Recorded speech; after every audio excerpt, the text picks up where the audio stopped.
السلام علیکم ناظرین، اس ایپیسوڈ کے شروعات میں ہم دیکھتے ہیں اسلامبول میں اسحاق پاشا سلطان سے کہتے ہیں، میرے سلطان، آپ کے حکم کے مطابق تمام یتیموں کی دیکھ بھال کے حوالے سے جن کی کفالت شہاب الدین پاشا کر رہے تھے، میں نے متعلقہ حکام کو ان کے معاملات کا خیال رکھنے کے لیے ضروری ہدایات کر دی ہیں۔ سلطان کہتے ہیں، شکریہ اسحاق، وہ بچے شہاب الدین پاشا کی میراث ہیں اور ان میں سے کسی کا دل نہیں ٹوٹنا چاہیے۔ اسحاق پاشا پوچھتے ہیں، اور شہاب الدین کے بدلے کا کیا؟ سلطان کہتے ہیں، فوج مہم کے لیے اپنی تیاریاں جاری رکھے ہوئے ہے، بہت جلد بدلہ لیا جائے گا، بہت جلد، فکر نہ کرو۔ پھر اسحاق پاشا کہتے ہیں، میرے سلطان، اگر آپ اجازت دیں، کیا ہم دوغان کی پاشائی کے مسئلے پر دوبارہ بحث کر سکتے ہیں؟ سلطان کہتے ہیں، بیٹھو اسحاق پاشا۔ پاشا بیٹھ جاتے ہیں اور سلطان کہتے ہیں، شہاب الدین کے جانے نے مجھے بہت متاثر کیا ہے، میں جانتا ہوں، تم سمجھتے ہو نا؟ تو اسحاق پاشا کہتے ہیں، میرے سلطان، میں سمجھتا ہوں، کیونکہ شہاب الدین کے جانے نے ہم سب کے دلوں کو بوجھل کر دیا ہے، لیکن ایک لالا کے طور پہ آپ کے لیے۔ سلطان ان کی بات کاٹتے ہوئے کہتے ہیں، تمہیں کوئی خبر ملی اور تم میرے پاس آئی ہے نا، ورنہ تم میرے پاس نہ آتے۔ اسحاق پاشا کہتے ہیں،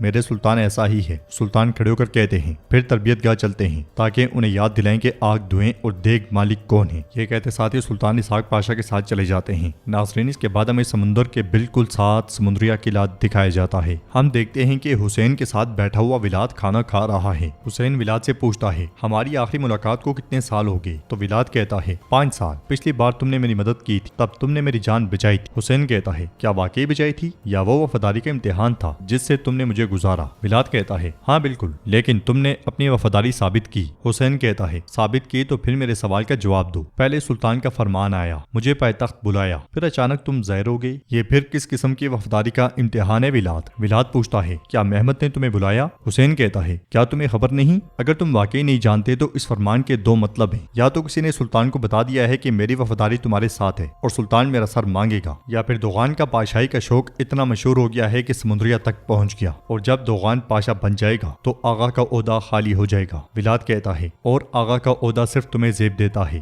حسین کہتا ہے، ہم نے مل کر محمود پاشا کی جان اور ساکھ کی حفاظت کی، تو کیا ہمیں اس کا پھل نہیں ملنا چاہیے؟ اس لیے سپاہی آ کر کہتا ہے، بہادر پاشا اور اکنجی آئے ہیں آغا۔ سپاہی چلا جاتا ہے اور حسین ڈرتے ہوئے کہتا ہے، میں قسم کھاتا ہوں کہ میں نے کسی کو کچھ نہیں بتایا۔ ولاد کہتا ہے، جانتا ہوں تم نے کسی کو کچھ نہیں بتایا کہ صاحب بہادر کپتان یہاں بوگمیلیوں کے مسئلے کے لیے آئے ہیں، یعنی کسی اور کام کے لیے۔ حسین اسے کہتا ہے، قلعے کے پیچھے ایک سرنگ ہے جو جنگل کی طرف جاتی ہے، میں تمہیں وہاں سے بگا سکتا ہوں۔ ولاد کہتا ہے، نہیں، تمہیں خود مجھے بہادر پاشا کے حوالے کرنا ہوگا۔ حسین کہتا ہے، تم نے اگر خود کو حوالے کیا تو مارے جاؤ گے۔ ولاد کہتا ہے، کیا تم یہاں بیکار ہو بہادر؟ کیا تم میری حفاظت نہیں کرو گے؟ یہ سن کے حسین کہتا ہے، کروں گا، کیوں نہیں کروں گا، لیکن مجھے پہلے تمہیں ہتھکڑی لگانی ہوگی تاکہ تمہیں بہادر کے حوالے کر سکوں۔ وہ دونوں کھڑے ہو جاتے ہیں اور ولاد کہتا ہے، ہمارے پاس سلطان محمد کے انصاف پہ بھروسہ کرنے کے سوا کوئی چارہ نہیں ہے۔ حسین اپنے سپاہیوں کو آواز دیتا ہے اور ان سے کہتا ہے، یہ غدار ہے، اسے زندان میں ڈال دو، بہادر پاشا کے آنے کا وہیں انتظار کرے۔ تارجوستی قلعے میں رادو کچھ لوگوں کے ساتھ کھڑا ہوتا ہے اور ان سے کہتا ہے، وہ لوگ جن کی تم پیروی کرتے ہو ایک کے بعد ایک سولی پہ چڑھا دیا گیا ہے، تو کیا تم اب ان کا بدلہ نہیں لینا چاہتے؟ تو ان میں سے ایک پوچھتا ہے، ولاد تمہارا بھائی ہے، کیا تمہیں یقین ہے کہ تم اسے مارنا چاہتے ہو؟ دوسرا پوچھتا ہے، اور ہم یہ کیسے کریں گے؟ ہم میں سے ہر ایک کے پاس صرف 100 سپاہی یا اس سے کم ہیں۔ پہلے والا کہتا ہے، یہ سچ ہے، لیکن تمہاری ماں مورینا والاجیا کی فوج کی کمانڈر ہے اور ان کے پاس ہزاروں سپاہی ہیں۔ رادو کہتا ہے، اور محمد کے پاس بھی لاکھوں سپاہی ہیں، ہمیں ایک فیصلہ کرنا ہوگا، یا تو ولاد مرے گا یا سلطان محمد کی فوجیں افلاک کے علاقوں کو رون ڈالیں گی اور بلا استثنا ہم سب کا خون بہائیں گی۔ دروازے پہ کھڑی ایرینا یہ ساری باتیں سن جاتی ہے اور بہت پریشان دکھائی دیتی ہے، وہ روتے ہوئے ولاد کو یاد کرتی ہے۔ اندر رادو مزید کہتا ہے، کیا تم میرے ساتھ ہو؟ تو وہ سب کہتے ہیں، ہم آپ کے ساتھ ہیں۔ ان میں سے ایک دروازے کی جانب دیکھتے ہوئے آگے بڑھتا ہے، جبکہ رادو کہہ رہا ہوتا ہے، اب وقت آ گیا ہے کہ عقل سے منصوبے بنائے جائیں۔ دروازے کے پاس جانے والا دیکھتا ہے مگر ایرینا چھپ جاتی ہے اور وہ واپس پلٹ جاتا ہے۔ دوسری طرف بہادر پاشا اپنے ساتھیوں کے ساتھ سمندریہ قلعے میں داخل ہوتے ہیں۔ حسین انہیں خوش آمدید کہتا ہے اور کہتا ہے، رومیلیا کے حکمران کا عہدہ مبارک ہو۔ وہ دونوں پرجوش انداز میں ہاتھ ملاتے ہیں۔ حسین کہتا ہے، میں نے آج صبح آپ کو اطلاع بھیجی تھی، کیا آپ آس پاس تھے؟ بہادر پاشا پوچھتے ہیں، کون سی اطلاع؟ تو حسین کہتا ہے، ولاد تیپش ہماری قید میں ہیں، میں نے آپ کو خبر بھیجی تھی۔ یہ سنتے ساتھ ہی بہادر پاشا چونک جاتے ہیں اور پوچھتے ہیں، کیا ولاد یہاں ہیں؟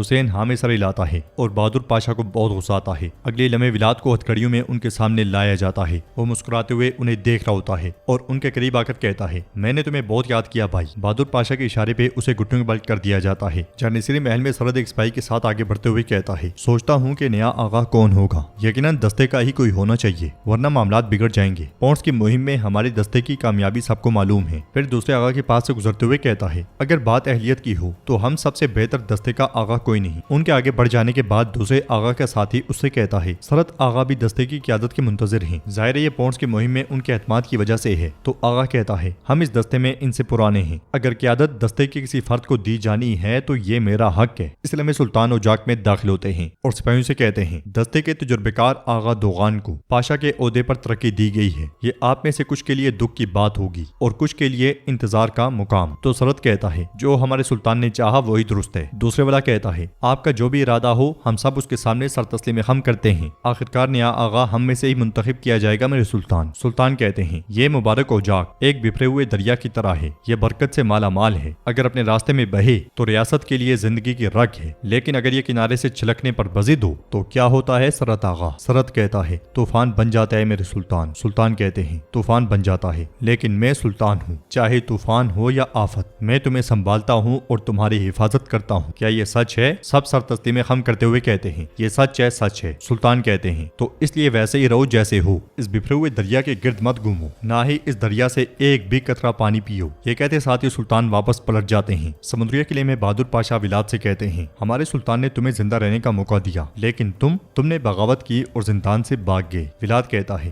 بہادر میں اس قید خانے میں واپس نہیں جاؤں گا، اگر مجھے تم وہاں لے بھی جاؤ تو میں ایک بار پھر بھاگ جاؤں گا۔ بہادر پاشا کہتے ہیں نہیں اب کوئی زندان نہیں، ہمارے سلطان کا حکم حتمی ہے، اب تمہیں سزا زندان میں نہیں بلکہ تلوار سے دی جائے گی۔ ولاد کہتا ہے اگر میں موت سے ڈرتا تو خود کو حوالے نہ کرتا میرے بھائی۔ یہ سنتے ساتھ ہی بہادر پاشا حسین کی طرف دیکھتے ہیں تو حسین کہتا ہے یہ سچ کہہ رہا ہے پاشا، یہ خود اپنے قدموں پہ چل کے آیا۔ بہادر پاشا ولاد سے پوچھتے ہیں تم خود کو حوالے کرنے کیوں آئی ہو؟ تو ولاد کہتا ہے اپنے سلطان کی خدمت کرنے کے لیے میرے بھائی۔ بالی بھی غصے میں آگے بڑھتے ہوئے کہتے ہیں پاشا یہ جھوٹ بول رہا ہے، شیطان کو مت بولنے دو۔ ولاد کہتا ہے وہ بوسنیا میں ہمارے سلطان کے خلاف ایک بڑی سازش کر رہے ہیں بہادر، ہنگری والے بوسنیائی اور ویٹیکن، اللہ رحم کرے شہاب الدین پاشا کو بھی انہوں نے مارا۔ یہ سنتے ساتھ ہی بہادر پاشا اس کے منہ پہ ایک زوردار تھپڑ دے مارتے ہیں۔ یہ بات حسین کو بالکل اچھی نہیں لگتی۔ بہادر پاشا کہتے ہیں تم اپنی جان بچانے کے لیے جھوٹ بول رہی ہو اور مجھے دھوکہ دینے کی کوشش کر رہی ہو، لیکن اس بار تمہارے لیے کوئی نجات نہیں ولاد۔ یہ کہتے ساتھ ہی وہ تلوار بے نیام کر لیتے ہیں۔ ولاد کہتا ہے جو تمہارے دائیں گال پہ تھپڑ مارے اسے بایاں بھی پیش کرو، خاص کر کے اگر وہ تمہارا بھائی ہو۔ بہادر پاشا اسے مارنے کے لیے تلوار فضا میں بلند کر دیتے ہیں۔ تارجوستی قلعے میں شک کرنے والا وہ شخص ارینا سے کہتا ہے اگر تم زندہ رہنا چاہتی ہو تو جو دیکھا بھول جاؤ۔ ارینا کہتی ہے لیکن تم ولاد کو مارنا چاہتی ہو۔ وہ شخص کہتا ہے اگر ولاد نہیں مرا تو ہم سب مارے جائیں گے۔ اس لیے میں سلیمان کمانڈر کے ساتھ وہاں داخل ہوتا ہے۔ وہ شخص ایک دم سے سلیمان پہ حملہ کرتا ہے مگر سلیمان اسے لات مار کے پیچھے دھکیل دیتا ہے، پھر سلیمان کے حکم پہ کمانڈر اسے پٹک کے بے ہوش کر دیتا ہے۔ ارینا ڈرتے ہوئے کہتی ہے میں نے کچھ نہیں کیا، میں نے کچھ نہیں کیا، کچھ نہیں دیکھا۔ سلیمان اس کے پاس ہوتے ہوئے اسے دیکھنے لگ جاتا ہے۔ ادھر محمود پاشا دوغان کو لے کے شہاب الدین پاشا کی حویلی میں پہنچتے ہیں اور کہتے ہیں یہ شہاب الدین پاشا کی حویلی ہے اور چونکہ تم نے ان کی جگہ لے لی ہے اب یہ تمہاری رہائش گاہ ہے۔ دوغان کہتا ہے یہ جگہ ہمارے لیے بہت بڑی ہے پاشا، ریاست پر ان تمام اخراجات کا بوجھ ڈالنے کی کیا ضرورت ہے؟ تو محمود پاشا کہتے ہیں جانشینیوں کے کمرے سے باہر نکلو دوغان، تم اب ایک عظیم پاشا ہو، اپنا سینہ کشادہ کرو کیونکہ بادشاہی صرف اللہ کی ہے اور ہمارا سلطان اس کا محافظ ہے۔ کل ہمارے شہاب الدین پاشا اس کے امین تھے اور آج تم اور کل کوئی اور۔ گھر کے اندر زگنوس پاشا ایک صندوق کھول کے اس میں چوغے دیکھنے لگ جاتے ہیں اور شہاب الدین پاشا کی چیزیں دیکھتے ہوئے بہت غمگین ہوتے ہیں۔ اسی لمحے محمود پاشا دوغان کے ساتھ وہاں داخل ہوتے ہیں اور پوچھتے ہیں زگنوس خیریت ہے؟ زگنوس پاشا کہتے ہیں میں شہاب الدین پاشا کی چیزوں سے اپنے لیے کوئی یادگار ڈھونڈ رہا تھا، اور تم؟ تو محمود پاشا کہتے ہیں حویلی اب دوغان پاشا کے سپرد ہے اور مرحوم کا سامان بھی۔